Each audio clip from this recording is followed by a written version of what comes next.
ഇന്ന് 2500 റുപ്യ വാങ്ങാൻ കഴിയുമോ നിങ്ങൾ പരിശോധിക്കുക. അങ്ങനെയുള്ള ടാർഗറ്റ് ചെയ്തി 300 റുപ്യ 1969 കോൺഗ്രസ് ഗവൺമെന്റ് ഉണ്ടാക്കിയതാണ് പെൻഷൻ.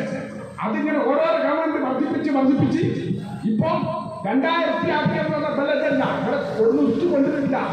ഇതിങ്ങനെ വർദ്ധിപ്പിച്ച് പോയി 20 കൊല്ലം കഴിഞ്ഞാൽ ഒരു പക്ഷേ 10,000 റുപ്യ ഉണ്ടാവും പെൻഷൻ. അതൊരു ഗവൺമെന്റിന്റെ മഹിമല്ല. ആ രാജ്യത്ത് വില വർദ്ധിപ്പിക്കുന്നതിനനുസരിച്ച് ജനങ്ങളുടെ ജീവിത സാഹചര്യത്തിനനുസരിച്ച് വില വർദ്ധിപ്പിക്കും. ഒറ്റ കാര്യം കൂടി പറഞ്ഞ് അവസാനിപ്പിക്കും. നിങ്ങൾക്ക് പൊതു രാഷ്ട്രീയം കൈകാര്യം ചെയ്യുന്നവരാണ്.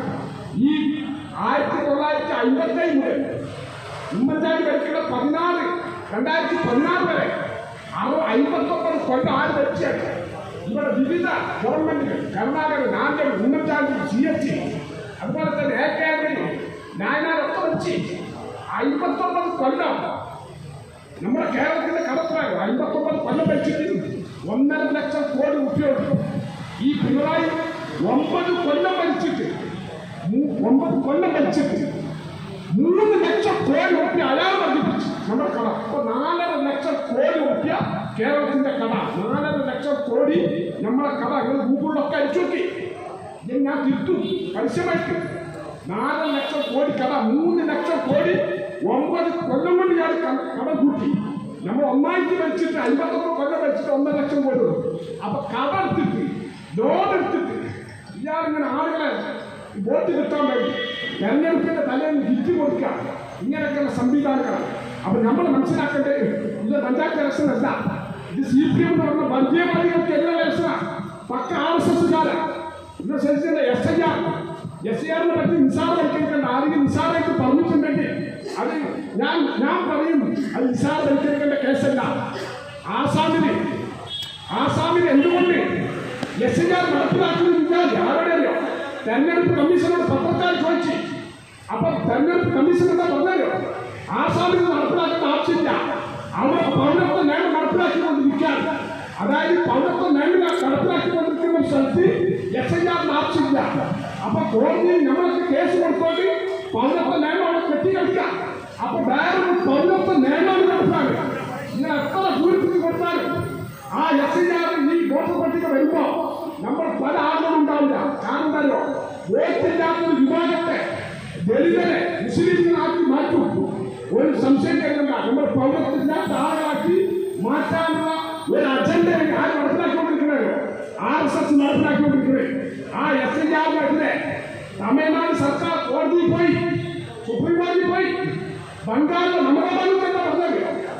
ഓരോ ബംഗാളിലും വോട്ടെന്ന് ഉറപ്പ് വരുത്തിയതിന് ശേഷം ബംഗാളിലെ മുഖ്യമന്ത്രിയായിട്ടുള്ള ഞാൻ ഈ SIR-ന്റെ ഫോം പൂരിപ്പിച്ചു കൊടുക്കൊണ്ടെന്ന് ആരെ പറഞ്ഞല്ലോ?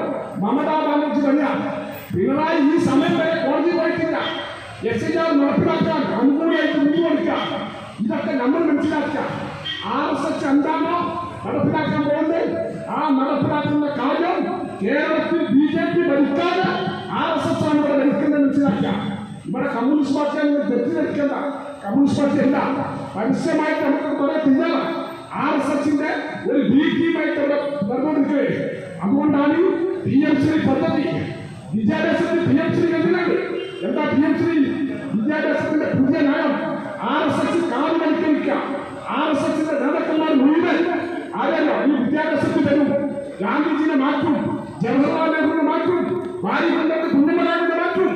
എല്ലാ പഴയ പൂർവികന്മാരായിട്ടുള്ള സ്വാതന്ത്ര്യ സമര സേനാനികളെ നിന്ന് മാറ്റി RSS-കാരെ ഉൾപ്പെടുത്തും.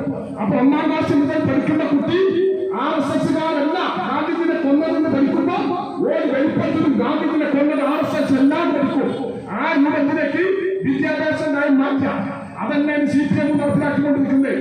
വിദ്യാഭ്യാസ നയത്തിൽ ജെൻഡർ ന്യൂട്രാലിറ്റി, ആണും പെണ്ണും ഒരുമിച്ച് ഒരേ ബെഞ്ചിലിരിക്കുക. ചെറിയ കുട്ടികൾ 1-ാം ക്ലാസ്സിൽ ആ കുട്ടികളോട് മദ്രസിലെ മൊഴിയാളി ഒപ്പം ഇരിക്കണ്ടെന്ന് കേൾക്കുന്നല്ലോ. അപ്പൊ ആ കുട്ടികൾ വളർന്നു വരുമ്പോ കമ്മ്യൂണിസ്റ്റുകളായി മാറും. അവൻ മനസ്സിലാക്കണ്ടേ? ഒരേ യൂണിഫോം പാന്റ്, ആണും പെണ്ണും പാന്റ് ഇങ്ങനെ ഒരുമിച്ച് നടക്കാം, ഒരുമിച്ച് ഡാൻസ് കളിക്കാം, സൂപ്പർ ഡാൻസ് ഒരുമിച്ച് സ്കൂളിൽ ആൺകുട്ടികളും പെൺകുട്ടികളും ഒരുമിച്ച് ഡാൻസ് കളിക്കുമ്പോൾ നമ്മൾ ഏതെങ്കിലും മുസ്ലിം പള്ളിയിലെ ഒരു മദ്രസയിലോ ഏതെങ്കിലും വേദിയിലോ നിങ്ങൾ ഒരുമിച്ച് ഡാൻസ് കളിക്കണമെന്ന് പറയാൻ കഴിയില്ല. കാരണം ചെറുപ്പം മുതൽ കുട്ടികൾ ഒരുമിച്ച് ഡാൻസ് കളിച്ച് വരിക. അതിനെന്തായോ കമ്മ്യൂണിസ്റ്റ് പാർട്ടിക്ക് ഒരു അജണ്ട ഉണ്ടാവും. ചെറുപ്പത്തിലെ കുട്ടികളെ ഈ രൂപത്തിലേക്ക് മാറ്റാൻ ഓരോ പാർട്ടി ഇവിടെ വളരാൻ പിന്നെ പ്രയാസം ഉണ്ടാവില്ല. അതങ്ങനെ മനസ്സിലാക്കണ്ടേ? അങ്ങനെ അജണ്ട വെച്ചിട്ട് ഓരോരോ കാര്യം നടപ്പിലാക്കുന്നതാണ് RSS CPM ഒരുപോലെ. അവിടെ കൂടുതലായിട്ട് പറ്റില്ല. അപ്പൊ നമ്മൾ ഈ പഞ്ചായത്ത് ഇലക്ഷൻ വന്നാൽ ഒരു ഇബത്തുസാഹിന്റെ പ്രവർത്തനോ അതല്ലെങ്കിൽ ഞങ്ങളുടെ വേണ്ടാക്കാന്റെ പ്രവർത്തനോ പേഷ്യന്റെ പ്രവർത്തനോ കണ്ടിട്ട് മാത്രം വോട്ട് ചെയ്യേണ്ട ഒരു വിഷയമില്ല. ഈ വിഷയം എന്ന് പറഞ്ഞാൽ CPM-നെതിരെ, ഇടതുപക്ഷത്തിനെതിരെ, RSS-നെതിരെയുള്ള ഒരു പ്രവർത്തനമായിട്ട് മുന്നോട്ട് പോകുന്ന ഒരു ഇലക്ഷനാണ് ഇത്. നിയമസഭയ്ക്കുള്ള ഒരു ഇലക്ഷനാണ്. ഒക്കെ മനസ്സിലാക്കിക്കൊണ്ട് നമ്മൾ മനസ്സിലാക്കിയ ഈ തെരഞ്ഞെടുപ്പിൽ സജീവമായി ഇവിടെ എന്ന് പറഞ്ഞാൽ ജയിക്കുന്ന കാര്യത്തിൽ സംശയമുള്ള വാർത്തല്ല. എന്ത് കാരണം ജയിക്കുന്ന കാര്യത്തിൽ എനിക്ക് പ്രയാസമില്ല, ഞാൻ ചിന്തിക്കുന്ന വാർത്തല്ല. പക്ഷെ ഭൂരിപക്ഷം എന്നെ പണ്ട് അബ്ദുള്ള മാസ്റ്റർ മൗലവി അങ്ങനെ ആളുകളൊക്കെ മരിച്ചിരുന്ന കാലത്ത് മത്സരിച്ചിരുന്ന കാലത്തുള്ള ഭൂരിപക്ഷത്തിലേക്ക് ഈ വാർത്തയെ എത്തിക്കണം. നമ്മളൊരു ഭരണം വരണം. നേരത്തെ പറഞ്ഞ പോലെ പഞ്ചായത്തിൽ ആ പഞ്ചായത്തിൽ നമ്മൾ ഭരിക്കുമ്പോൾ അതിൻ്റെതായിട്ടുള്ള വികസന പ്രവർത്തനങ്ങൾ കിട്ടും. നിങ്ങൾ കണ്ടിട്ടുണ്ടാവും നമ്മൾ അബ്ദുള്ള മാസ്റ്റൊക്കെ നമ്മളായിരുന്ന കാലത്ത് ഇവിടെ ചില പാർട്ടിക്കാർ ഇവിടെ പോസ്റ്ററും കാര്യം ഒട്ടിച്ചിട്ടുണ്ടാവില്ല. ഈ വാർഡിന്റെ റോഡ് ബോർഡിട്ടാൻ പറ്റില്ല. ഇവർക്ക് മാത്രമാണ് ഫണ്ട് ചെലവാക്കുന്നത്.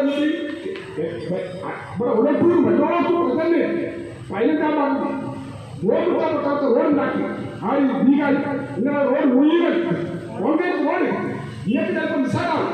ഇവരുടെ പറഞ്ഞിട്ട് റോഡ് പല സ്ഥലത്തും ബോർഡ് മുഖത്തെ വെച്ച് മുഴുവൻ ഫണ്ട് അങ്ങനത്തെ ചെലവാക്കുന്നത്. അപ്പം ഇപ്പോഴും ഇവിടുത്തെ റോഡുകളൊക്കെ ചെറിയ എന്തെങ്കിലും പ്രയാസം മോശമൊക്കെ ഉണ്ടെങ്കിൽ അത് ഫണ്ടിന്റെ കുറവാണെന്ന് മനസ്സിലാക്കിക്കൊണ്ട് നമ്മുടെ ഭരണം വരും. പഞ്ചായത്ത് ഇങ്ങനെ ഭരണ വികസനങ്ങൾ മറ്റുള്ളതൊക്കെ നടത്താൻ കഴിയും. കേരളത്തിൽ ഭരണം വരും. അതുകൊണ്ട് ഇതിന്റെ പ്രസംഗമൊക്കെ എല്ലാവരും ഇങ്ങനെ സജീവമായിട്ട് അല്ലാതെ വീട്ടിലുള്ള വോട്ടും മറ്റുമൊക്കെ അറിയാം. അതുപോലെ SIR-ന്റെ ആ കാര്യങ്ങൾ പൂരിപ്പിക്കുമ്പോൾ വളരെ ശ്രദ്ധിച്ച് പൂരിപ്പിക്കണം എന്ന് പറഞ്ഞുകൊണ്ട് ഈ പ്രസംഗത്തെ എനിക്ക് ഇത് എല്ലാവർക്കും അഭിവാദ്യം അർപ്പിച്ചുകൊണ്ട് ഞാൻ നിർത്തുന്നു. ജയ് മുസ്ലിം.